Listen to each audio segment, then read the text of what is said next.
Le Printemps des Arts de Monte-Carlo nous a proposé du 29 au 31 mars un week-end pascal très musical avec pas moins de 6 concerts.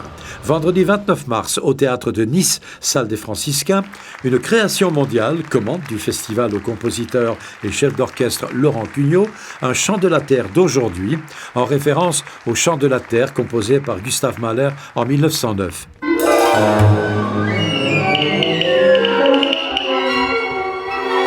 Pour cette première, Laurent Cugnot a dirigé son orchestre, TN+, avec Pauline Sikirchi, mezzo-soprano, et Benjamin Aluni, ténor.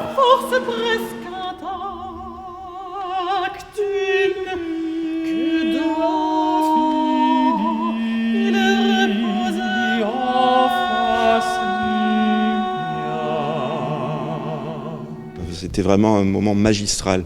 Alors c'était pas tout à fait une découverte pour moi parce que j'avais vu la partition que le compositeur m'avait envoyée gentiment, donc je l'avais lue et je savais qu'on pouvait s'attendre à quelque chose de magnifique. Mais finalement ça a été au-delà de tout ce qu'on pouvait espérer. D'abord le public était très nombreux, la salle était quasiment pleine et pour une création qui dure 1h15 c'est quand même assez rare. Mais en plus il y a eu un engouement et vraiment une ferveur du public qui m'ont beaucoup touché et qui, parce que j'ai aussi des affinités très particulières avec Laurent Cugnot, ce compositeur et chef d'orchestre.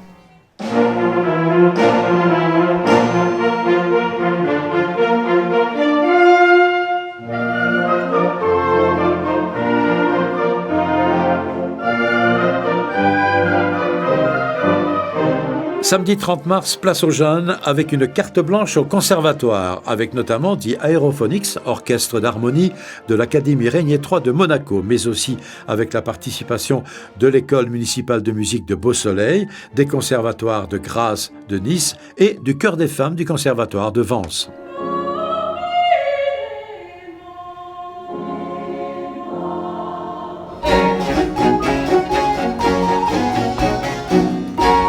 Le même jour, au musée océanographique, concert de musique baroque avec l'ensemble Unisoni, ensemble que l'on a retrouvé dimanche 31 mars dès 11h du matin à l'atelier des ballets de Monte-Carlo pour un atelier participatif mené par le danseur-chorégraphe Antonin Pinger. On disait à l'époque, de toute façon, si vous savez marcher, vous savez danser, donc tout le monde peut le faire.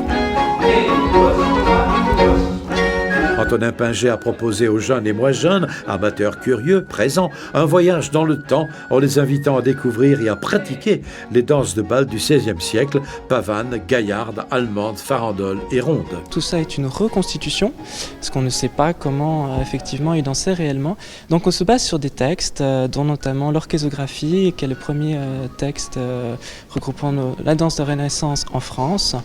Et on essaye d'après ça de reconstituer les pas et de voir si ça colle avec la musique ou non.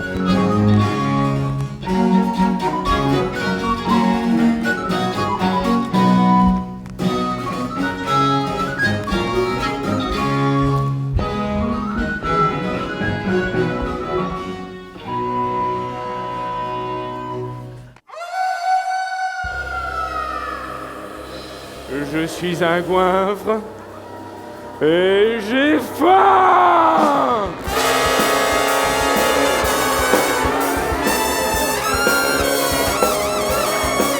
Le même jour l'après-midi, à l'auditorium Régnier III, en présence de son Altesse Sérénissime le Prince Souverain, de Charlotte Casiraghi et de ses enfants, concert famille. Un concert famille qui a permis de découvrir le carnaval jazz des animaux, d'après l'œuvre de Camille Saint-Saëns, adapté et interprété par The Amazing Keystone Big Band, avec Sébastien Denig récitant. Visiblement, ils ont envie de faire Cosette, mais ce n'est pas trop ma tasse de thé.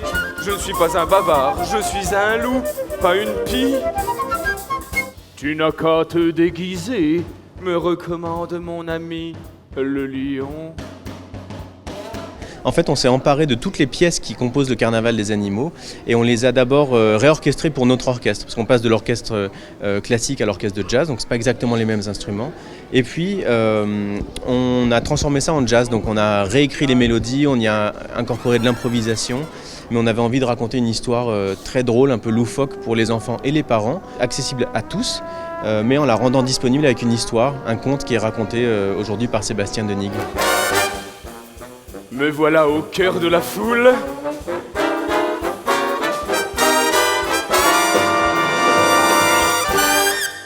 Le soir, les 17 cadors de cette turbulente machine à jazz qui est du Amazing Keystone Band ont rendu un bouillant hommage à leur maître, l'un de leurs maîtres, Count Basie.